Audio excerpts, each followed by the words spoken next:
Jadi cerita ini berawal tuh dari tahun 2000-an, kisaran tahun 2000-an. Itu awal-awal saya diajak sama temen saya yang namanya nggak saya sebutin karena beliau nggak mau namanya dipublikasikan gitu. Dari informasi teman saya waktu itu, saya itu diajak buat jadi relawan, untuk jadi relawan bareng sama tim SAR.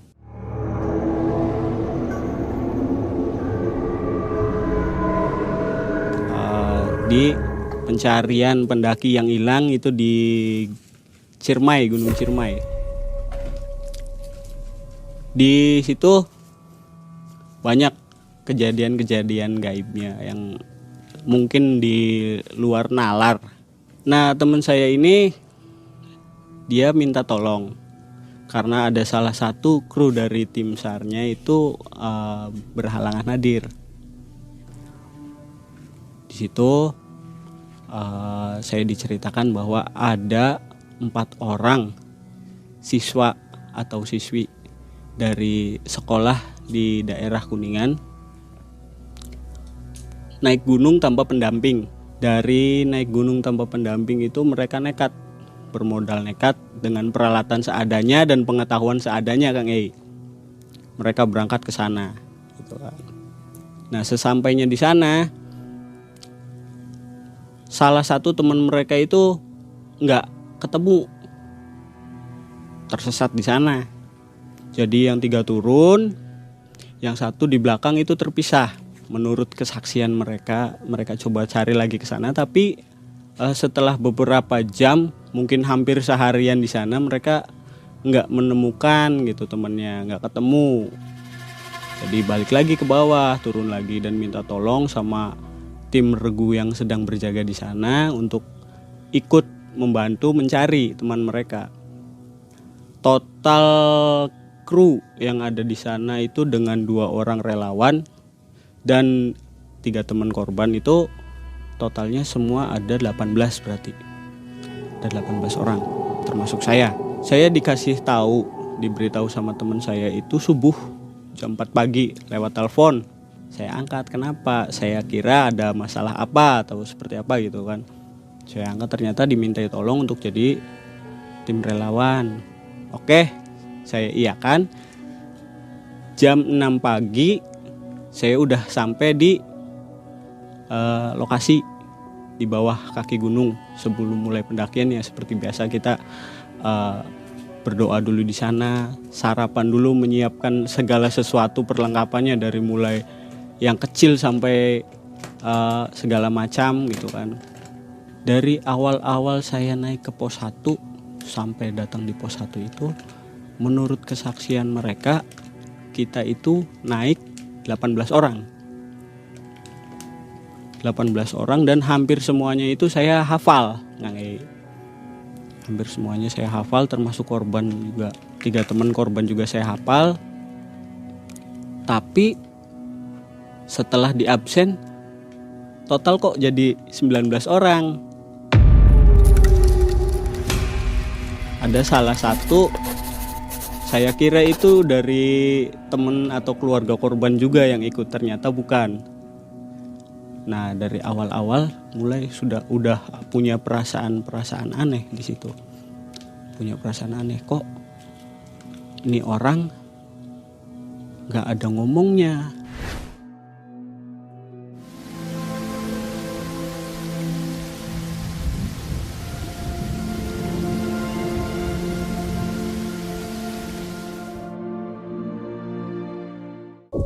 Ditanya diam, ditanya nama siapa dia nggak jawab, cuma seperti memberikan kode saya ingin ikut naik. Itu posisinya dia dekat dengan saya gitu. Jadi ya mau nggak mau, nggak tanya lagi sama kru yang lain, ya udah ayo naik. Sampai ke pos 1, pos 2 itu aman. Pencarian terus jalan. Di pos 2 kita nggak menemukan hasil. Alhasil kan udah waktu mau maghrib, jadi kita mendirikan tenda di situ, kita istirahat di situ, bermalam di situ, bergantian berjaga di situ. Karena mungkin perasaan awal saya yang udah nggak enak itu, makanya terus-terusan nggak enak.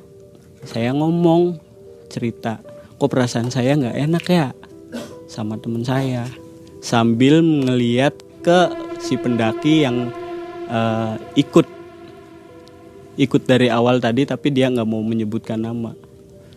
Komplit bajunya, dari mulai kerilnya, dari mulai jaket, dari mulai celana, sepatu, semua serba biru. Tapi saya lihat raut wajahnya dia itu seperti apa ya? Seperti orang yang nggak ini, Kang nggak, orang yang nggak punya gairah, gitu. Jadi dari muka ya lesu, istilah kata kayak maaf, kayak orang udah meninggal gitu, seperti itu. Di situ udah saya cerita sama teman saya, ngobrol, kok anak ini seperti itu, ada apa, perasaan saya nggak enak. Dan mulai di situ Kang awal kisah mistisnya datang. Di malam itu saya sama teman saya itu berdua dapat bagian begadang, nungguin perlengkapan dan tenda. Di situ tim belum berpencar, masih ngumpul jadi satu, masih satu lokasi, belum kita sebar. Salah satu kru mereka ngelancangin pantangan yang ada di situ. Dengan sangat lantangnya dia bilang, saya nggak takut, mau disembunyiin di mana juga saya nggak takut, saya pasti ketemu sama korban. Sumber dia seperti itu Kang Saya bilang, jangan kayak gitu, barangkali malah nanti kita yang tersesat di hutan, tersesat di atas gunung gak bisa pulang, kita juga yang repot. Enggak, tenang aja, saya udah hafal daerah sini. Oke. Malam, jam 11:30 malam, sengaja saya bikin kopi di dekat api unggun sambil merokok sebatang. Dari kejauhan seolah kayak ada cahaya lampu, ada senter gitu, terang, cepret mainan lamp senter. Saya penasaran, saya deketin Kang Saya sudah deketin, ternyata bukan senter, tapi mata kucing, warnanya kuning. Saya ingat lagi, banyak yang bilang kalau di Gunung Ciremai itu masih banyak macan kumbang. Oh, mungkin itu macan kumbangnya, pikir saya gitu kan. Saya balik lagi, ternyata saya lihat di situ, ke teman-teman saya, kamu lihat enggak ada kayak senter lampu? Tanya ke teman-teman kan. Enggak, saya nggak lihat, nggak ada yang lihat kok. Apa itu mah halunya kamu aja karena udah malam, mereka bilang gitu. Tapi saya yakin itu bukan halu, saya lihat gitu kan. Yang lain pada tidur, saya masih di depan api unggun sambil jagain barang-barang segala macem. Ternyata memang bener itu macan Kang Dan si macan itu nggak kecil, besar. Kan mungkin lebih besar dari kerbau. Hitam. Seperti mereka tuh memberi petunjuk sama kita bahwa awas hati-hati. Karena banyak yang tersesat di sini, baik SAR, tim SAR ataupun bahkan para pendaki sendiri. Hari menjelang pagi saya istirahat tidur. Esok harinya saya lanjutkan. Di hari kedua saya lanjut naik ke pos 3. Di pos 3 semua diputar, daerah pos 3 itu diputar. Yang saya tahu itu daerah pos 3 itu nggak ada yang namanya pohon-pohon terlalu besar. Tapi nggak tahu kenapa penglihatan saya waktu itu seolah-olah kayak banyak banget pohon yang besar yang nutupin sinar matahari Kang Dan mitosnya lagi di situ, di Gunung Ciremai itu katanya kalau udah mendengarkan ada suara burung, itu ada pertanda, pasti bakal ada yang tersesat. Saya nggak menghiraukan itu, biar aja, saya biarin cari sampai akhirnya mau malam, hampir itu jam 5:30, itu udah gelap sekali. Tim yang lain juga udah capek, kelelahan, istirahatlah kita, bikin tenda di situ.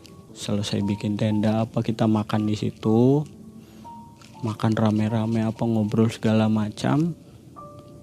Nah, begitu malam harinya teman saya gantian jaga, saya istirahat. Tengah malam saya bangun karena kebelet waktu itu. Saya bangun, saya lihat teman-teman saya yang lain udah masih pada aman. Ya udah, kalau kayak gitu saya ngobrol berdua dengan teman saya, ini gimana kalau seumpama besok nggak ketemu, jadi kita harus seperti apa, langkah apa lagi nih yang harus dilakuin. Nah, di situ teman saya bilang, ya udah bang, kalau seumpamanya memang besok nggak ketemu, kita bagi tim aja. Besok sore kita bagi tim berpencar. Nanti kita cari gimana enaknya. Kita rundingan lagi nanti sama teman-teman.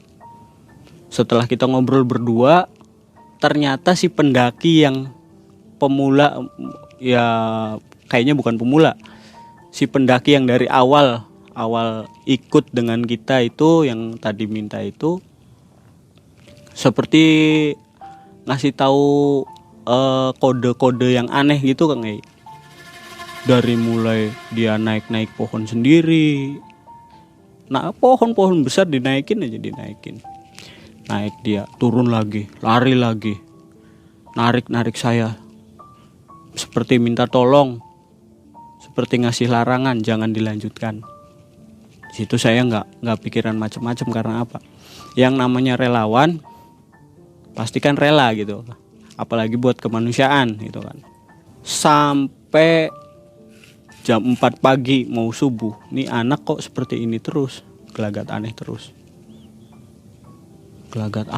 dia tuh kayak yang gelisah, nggak jelas gitu. Begitu pagi, rekan-rekan semua teman-teman udah pada bangun, udah pada siap, kita beres-beres, selesai makan, baru kita dirundingkan lagi gimana waktu itu. Kita tanya lagi sama 3 teman korban itu, posisinya tahu nggak waktu hilang, dan posisinya mau ngapain waktu itu naik ke atas gunung tuh. Di situ saya kan tanya sama 3 teman korban itu tanpa sepengetahuan ketua SAR.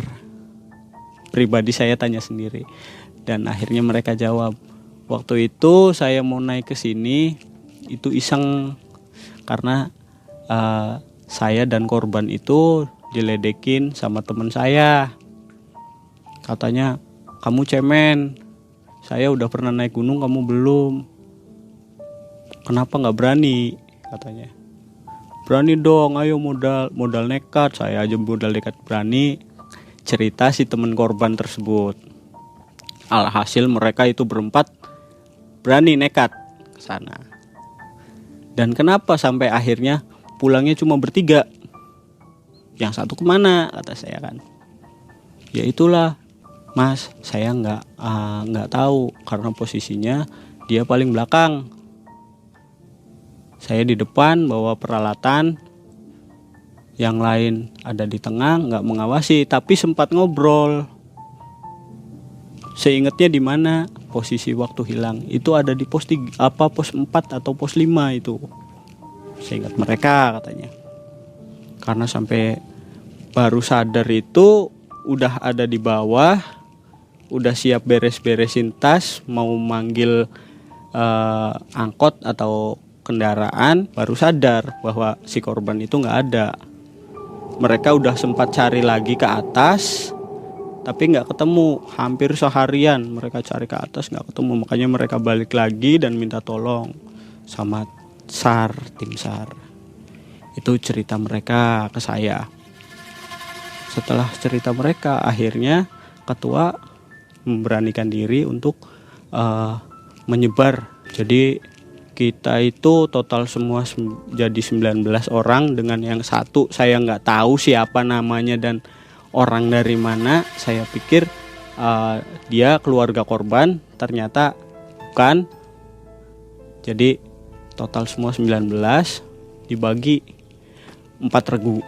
Ini saya heran, dari awal saya ndaki sampai sekarang mau sampai ke pos 4, ini si anak yang tadi ikut tuh nggak ngomong sepatah kata apapun gitu, Kang E. Nggak ngomong, nggak apa, cuma dia itu memperlihatkan tingkah yang aneh, nggak jelas, nggak seumumnya sama pendaki lain lah. Singkat cerita, setelah saya perhatikan anak itu, sampailah di pos 4. Di pos 4, saya dengan tim saya, yang lain sudah menyebar. Kita cari di situ, Kang E. Nggak ketemu apa-apa karena posisinya mungkin masih terlalu pagi. Sampai waktu itu saya lihat jam itu jam 2 siang. Barulah jam 2 siang satu keanehan muncul.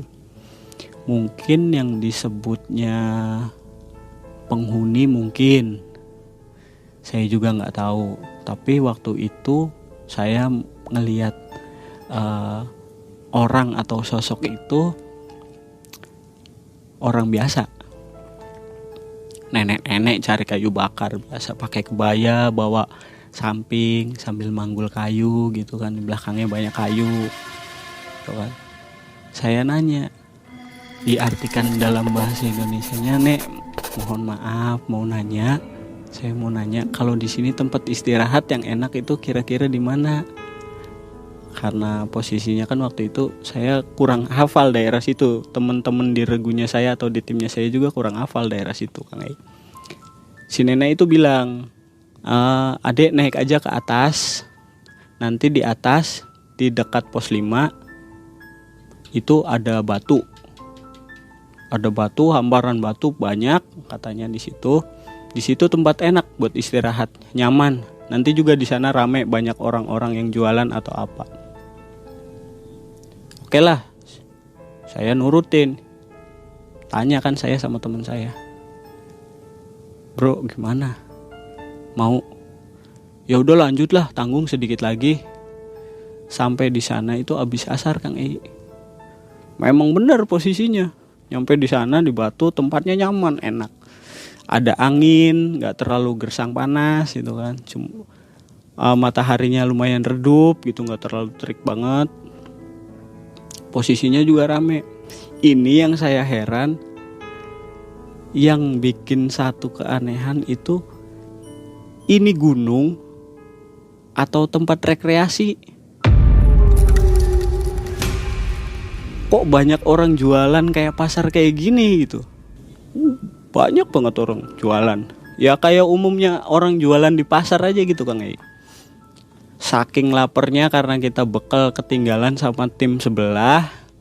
Peralatan kita juga, peralatan medis P3K apa juga ketinggalan di tas di tim sebelah.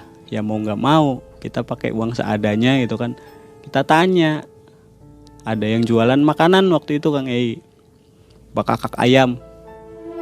Saya tanyakan, "Bu, ini bekakak ayam berapa?" "Yang satu 20.000 mas." "Ini bener bekakak ayam kan, bukan apa-apa kan?" "Iya mas, betul, ini bekakak ayam. Kalau ini bukan bekakak ayam saya balik lagi loh bu." "Iya betul mas, sok dibuka." Dibuka benar, Kang E. Waktu itu bekakak ayam 20.000, ya lumayan lah gitu, besar. Dibungkus pakai nasi, dibungkus tutup pakai daun jati gitu kan, dikresekin. Saya kasih ke teman saya, "Nih, saya beli 2 satuan, barangkali nanti di atas lapar mau maghrib."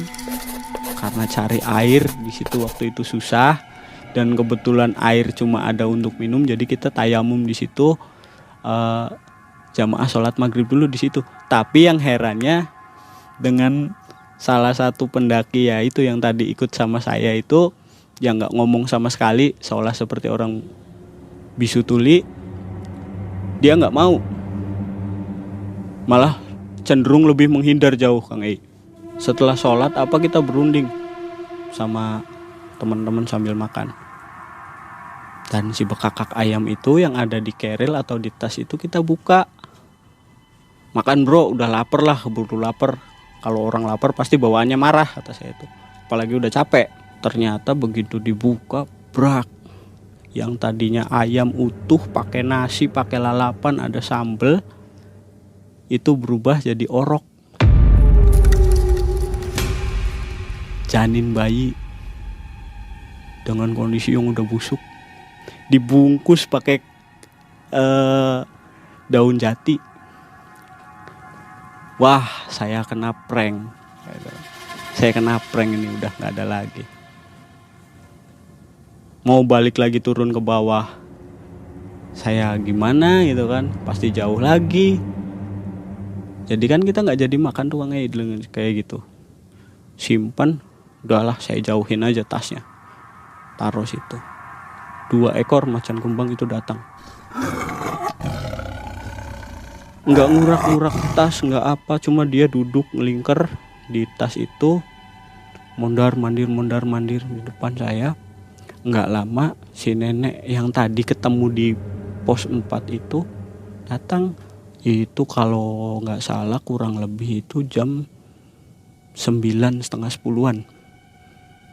Mungkin saya yang berhalusinasi atau enggak ya, saya kurang paham. Tapi yang jelas waktu itu si nenek itu datang. Oh, kok nenek ini datang lagi gitu kan. Saya tanya, "Nek, warga sini kok nggak turun?" Kata saya kan. "Ini udah malam kok, kenapa nggak turun? Barangkali nanti si ini di bawah nyariin," kata saya itu. Jalan. Dan ternyata si macan itu juga jalan, si macan kumbang tersebut jalan. Yang lain menjauh dekat dengan api unggun. Saya di bawah pohon itu ngobrol sama si nenek itu. Kalau adek kesini itu mau apa? Punya niatan apa? Saya di sini mau nyari korban, kata saya. Ada salah satu teman kami di sini yang nggak bisa pulang. Sekarang udah hari ketiga, malam keempat. Tapi kok saya belum nemuin dia ada di mana, gitu kan. Kamu hati-hati di sini. Kasih tahu semua teman kamu, jangan pernah ngotorin tempat ini, jangan pernah sesumbar, dan jangan sekali-kali punya pikiran kotor atau mau berbuat mesum di sini. Karena apa? Tempat ini ada dari zaman kamu itu dulu belum ada. Nenek itu bilang seperti itu. "Nek, mohon maaf, kalau boleh tahu nenek ini siapa?" Dengan polosnya saya dan nggak taunya saya itu Kang Ei, saya nanya seperti itu. Dan si nenek itu bilang, "Barangkali mau tahu nenek, nama nenek itu Nyai Lingga." Tek, di situ saya baru sadar. Karena dari buku-buku yang pernah dibaca, saya baca-baca dari artikel dari media, majalah-majalah gitu, memang ada sosok yang disebut dengan Nyai Lingga itu ada. Dan dia itu penghuni atau yang nungguin batu lingga itu di pos 5 itu. "Nenek gak suka dengan teman kamu. Kamu awas, hati-hati dengan teman kamu. Dengan teman kamu yang dari tadi ikut dari bawah sampai datang ke sini dan dekat dengan kamu. Lebih cenderung dekat dengan kamu. Kamu hati-hati karena apa? Kewaspadaan diri kamu itu di sini sedang diuji. Kalau toh memang kamu memang benar ingin punya niatan menolong sesama manusia, banyak zikir di sini, banyak wirid di sini. Ini halu apa bukan?" gitu kan. Waktu itu saya punya pikiran seperti itu. Setelah berapa lama saya ngobrol di situ, teman saya manggil, berteriak, "Hei, kamu di situ lagi apa? Jangan duduk atau apa, jangan berdiri di situ. Pindah ke sini, barangkali hilang nantinya." Mereka bilang kayak gitu, Bang Ei. Saya balik lagi kan. Ya udah Nek, saya balik lagi, barangkali memang nenek yang punya wilayah sini. Saya mohon maaf dengan teman-teman saya. Insya Allah setelah tugas saya ini, saya panjatkan doa atau saya hadorohi khusus buat nenek. Iya, terima kasih, dia bilang seperti itu. Sebelum pergi, nenek sih cuma mau nitipin satu, nenek punya oleh-oleh buat kamu. Akhirnya saya dikasih oleh-oleh Kang Ei dari atas sana itu, dari nenek Lingga atau Nyai Lingga. Dikasih oleh-oleh itu, kalau modelnya sih model kayak kayu, baunya lebih cenderung kayak kayu gaharu, lebih cenderung kayak gitu. Bentuknya kayak tombak, ujung tombak.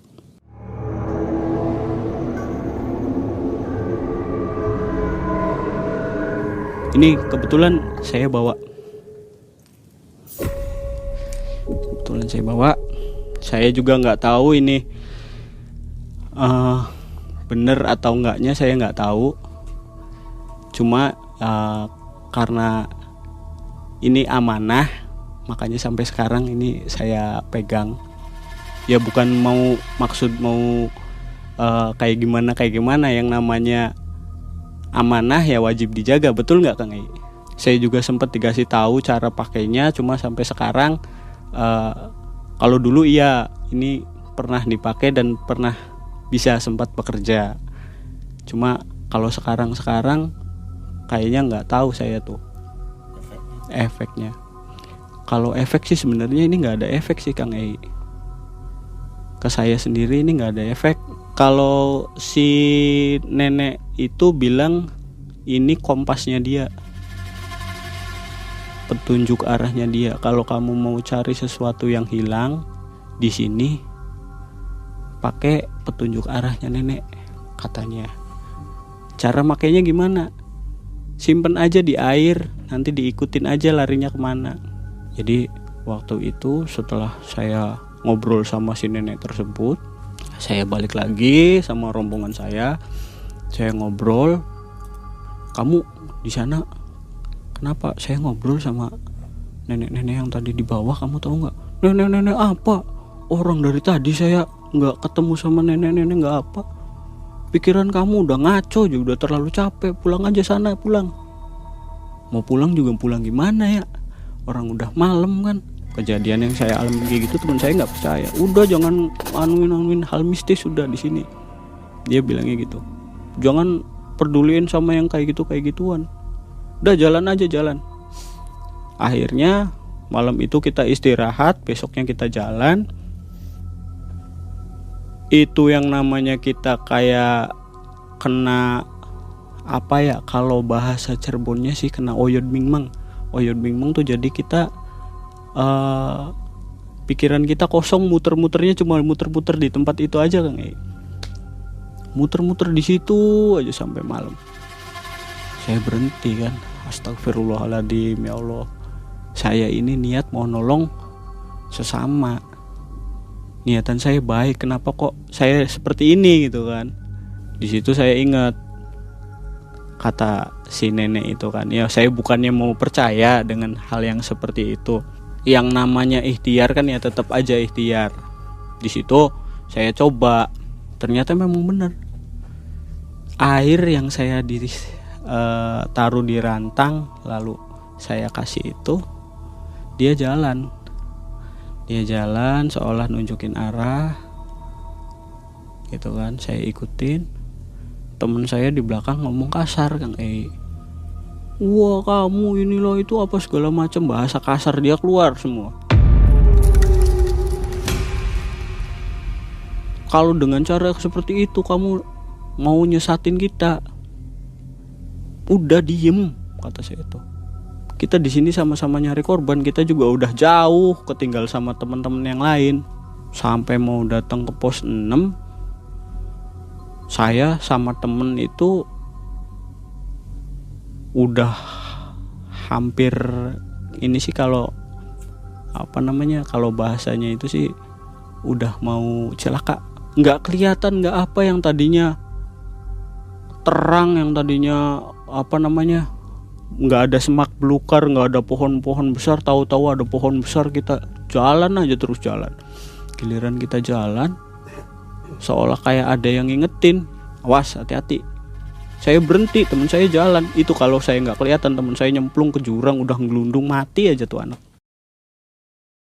Aduh, kamu nih ada-ada saja. Sabar aja, jangan buru-buru. Nanti juga ketemu. Lihat, itu jurang. Kalau maju terus, mati kamu. Berdoa saja supaya bisa menemukan korban dengan cepat. Tarik sama saya. Istighfar, udah istighfar, diem. Percuma kita ribut di sini, kita nggak bakalan nemuin. Udah ikutin aja apa kata petunjuk orang yang ada di sini. Karena apa? Saya sempat bertemu secara nggak langsung, saya kan kayak gitu. Kasih tahu. Mungkin kalian nggak lihat. Mungkin kalian melihatnya saya seperti orang gila, ngomong sendiri apa sendiri. Tapi saya itu berinteraksi dengan beliau. Beliau menunjukkan seperti ini. Nelpon tim lain nggak bisa karena nggak ada sinyal. HT ketinggalan. Dan ya udah, akhirnya mau nggak mau kan, sampai udah putus asanya, udah hampir 4 hari, mau 5 malam kita nggak ketemu. Kita coba dikasih dengan petunjuk yang si nenek itu kasih. Setelah kejadian kita bertengkar dan mau nyemplung ke jurang, kita jalan lagi, ketemu satu pohon beringin besar banget. Itu bener-bener kalau kata saya itu beringin super. Karena wow, bener-bener wow, akarnya aja juga sampai datang ke bawah. Berhenti di situ, duduk di situ. Saking kehabisan air minum, si kulit beringin tuh sampai dikerukin, sampai dikenyot-kenyot, saking ausnya itu. Lagi ngerukin kulit beringin, nggak sengaja kaki tuh nyenggol korban. Tuh, wah ini korbannya, kata saya. Ketemu, wah udah kan, wah alhamdulillah udah ketemu, berarti kan seenggaknya malam ini kita bisa pulang.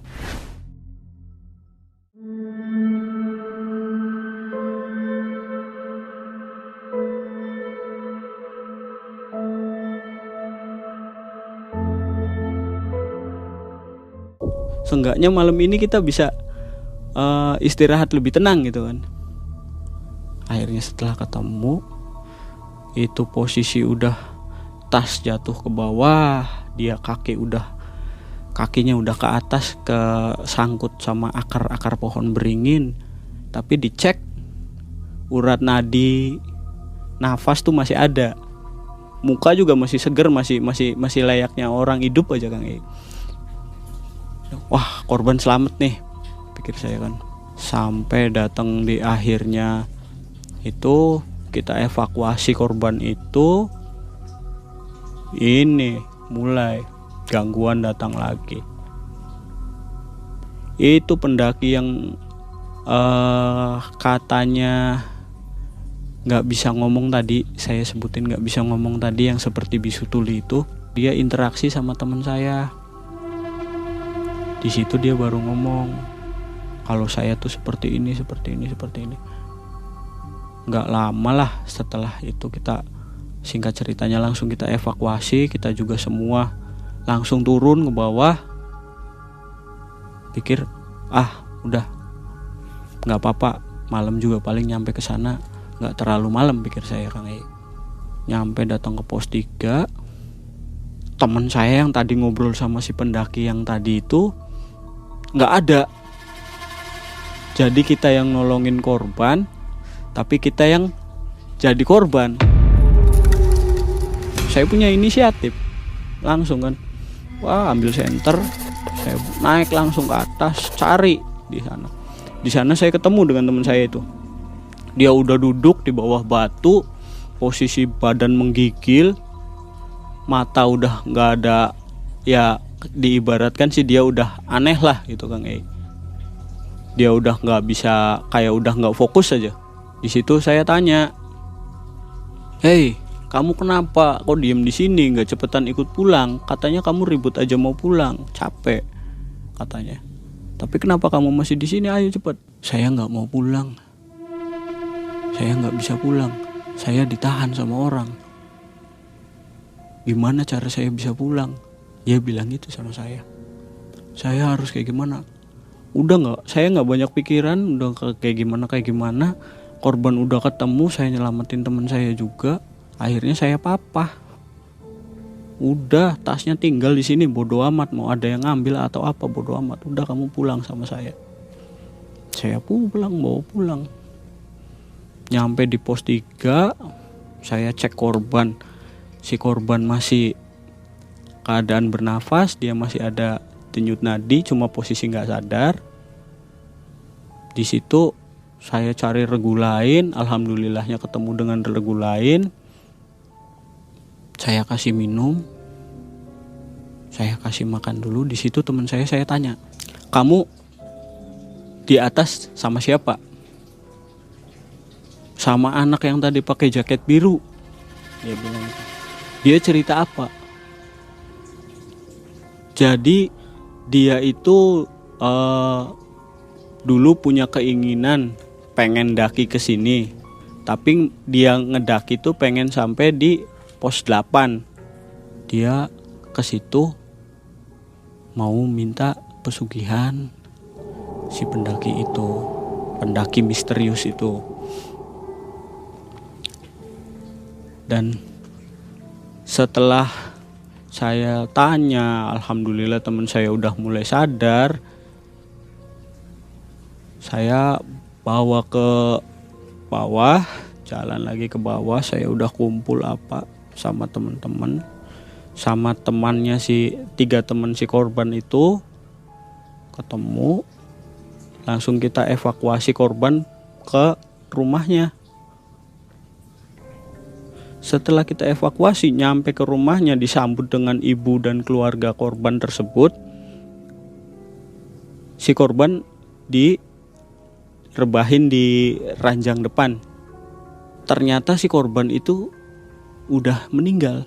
Dan ketahuan udah meninggalnya itu bukan sama kita Kang Ei, bukan sama kita regu relawan, bukan sama regu SAR, bukan. Tapi salah satu warga di situ yang mungkin disebutnya sesepuh. "Ai ieu mah cenah geus maot. Ieu di mana ketemuna? Ini mah udah meninggal, ketemu di mana?" Celek. "Loh, kok udah meninggal? Orang tadi dibawa, digendong tuh masih ada nafas, bahkan saya juga sempet gendong," kata saya. "Bisa meninggal gimana? Coba dicek, dilihat." Giliran dicek, dilihat, bener Kang Ei. Itu kayak mayat udah meninggal 3 hari. Kuning semua, udah kaku, badan udah kaku. Udah bau bangkai dari mulut, dari hidung apa tuh udah bau bangkai, bener-bener bau bangkai. Saya penasaran kan. Saya selusurin lagi, saya tanya lagi dengan 3 korban tersebut. Iya aja. Memang tadinya kita tuh punya niatan ke sana tuh bukan karena kita takut diledekin sama temen, kita nggak berani diledekin sama temen, tapi karena apa? Saya juga sama teman-teman lain tuh punya niatan nggak jelek di situ tuh. Maksudnya niatan jelek apa? Kamu kesana mau apa? Saya tuh di sini tuh pengen nyari barang yang nggak bisa kita dapetin di alam nyata. Ternyata mereka kesana itu buat penelusuran, dan penelusuran mereka itu dengan modal nekat. Salahnya kita sebagai relawan itu nggak ngecek waktu ketemu, kita nggak ngecek dengan peralatan medis. Karena apa? Peralatan medis kita itu ke bawah sama tim sebelah. Sudah ngobrol di situ, sudah dicek apa segala macam. Akhirnya pihak keluarga mau mengikhlaskan. Yang penting judulnya udah ketemu. ada wujudnya nyata, akhirnya keesokan paginya dimakamkan. Setelah dimakamkan, orang tua korban itu nelponnya bukan ke ketua regu tapi ke saya, karena posisi waktu itu orang tua minta nomor telepon saya. Saya waktu itu diminta buat balik lagi ke sana, Kang Ei. Balik lagi ke sini ya, acara 3 harian katanya. Dan setelah acara 3 harian saya ngobrol, memang di situ seperti ada kejanggalan, Kang Ei. Saya balik lagi ke sana, di bawah kaki gunung. Ya, yang namanya mistiknya di situ saya diceritain semua sama orang-orang pribumi situ. Jadi penghuni di situ itu lebih cenderung menyesatkan. Jadi buat para pendaki yang punya niatan jelek, buat para pendaki yang di situ ngotor, kasarnya ngomong ngotor gitu, ngotor di situ, ya mungkin imbasnya ya seperti itu. Saya mau tanya sedikit fungsi dari kompas yang tadi yang dikasih nenek itu. Ya. Sekarang masih berfungsi nggak untuk menemukan apa benda hilang atau orang hilang? Kalau ini saya juga wallahu alam sih ya sebenarnya, Kang Ei. Jadi waktu posisi saya dikasih oleh-oleh ini itu bilangnya bisa digunakan di sini dalam hal pencarian tersebut. Tapi pada kenyataannya sekarang saya coba itu kayak nggak ada khasiatnya gitu. Tapi banyak yang bilang, saya juga kan sempat kasih tahu sih sama teman atau sama saudara yang ngerti, ini bukan bikinan seperti itu, bukan bikinan makhluk seperti itu. Ini bikinan manusia, tapi sengaja diisikan. Karena dilihat dari bentuk dan ulesnya ini udah lama. Udah benar-benar lama itu, Kang Ei. Buatan manusia tapi yang memberikannya goib tadi ya. Tapi yang memberikan goib. Bisa gitu ya. Nah, di situ itu yang saya heran. Kemudian yang saya lebih heran lagi, ini kok posisi waktu itu korban saya temuin masih ada nafas. Tapi begitu datang dan sampai ke rumah itu korban itu udah bangkai 3 hari atau udah nggak ada 3 hari, meninggal 3 hari. Ajaib ya. Kira-kira apa tuh? Kalau saya nggak mau suudzon sama korban tersebut, semoga aja yang jadi korban itu di lapangan kuburnya ya, Kang Ei, ya diterima amal ibadahnya. Ya intinya sih yang bisa saya petik, mungkin beliau itu pernah melakukan sesuatu kesalahan di tempat tersebut. Dan mungkin niatan awal beliau itu tidak setara dengan hatinya, Kang Ei. 4 hilang 1 korban berarti ya, Iya. yang meninggal. Iya, 4 hilang 1 korban. Jadi teman-teman yang 3 ini sehat semua ya? Teman-teman yang 3 ini sehat semua. Mereka bahkan sempat nyari korban yang hilang tersebut, ikut mencari gitu kan. Sampai akhirnya mereka juga kelelahan pulang ke rumah itu posisinya. Nah sobat, kisah nyata dari Kang Hendrik tahun 2000-an ya. Tahun 2000-an. Menjadi pesan yang baik untuk kita agar berhati-hati untuk menaiki gunung. Apalagi ini Gunung Ciremai ya. Terjadinya Gunung Ciremai. Semoga tidak terjadi pada pendaki-pendaki yang lainnya. Jadi intinya mah jangan sompral gitu ya. Iya. Niatannya apa Niatannya gitu apa? kalau naik gunung. Buktinya tim penyelamat saja mengalami gangguan-gangguan gaib ya. Seperti itu. Oke, baiklah. Nah sobat, demikian saja kisah dari Kang Hendrik. Mudah-mudahan menjadi kebaikan untuk kita semua dan Amin, menjadi amin. bekal untuk para pendaki gunung agar lebih berhati-hati lagi. Terima kasih Kang Hendrik. Ya, sama-sama Kang Ei. Mang Ei dan tim undur diri. Assalamualaikum warahmatullahi wabarakatuh. Wassalamualaikum warahmatullahi wabarakatuh.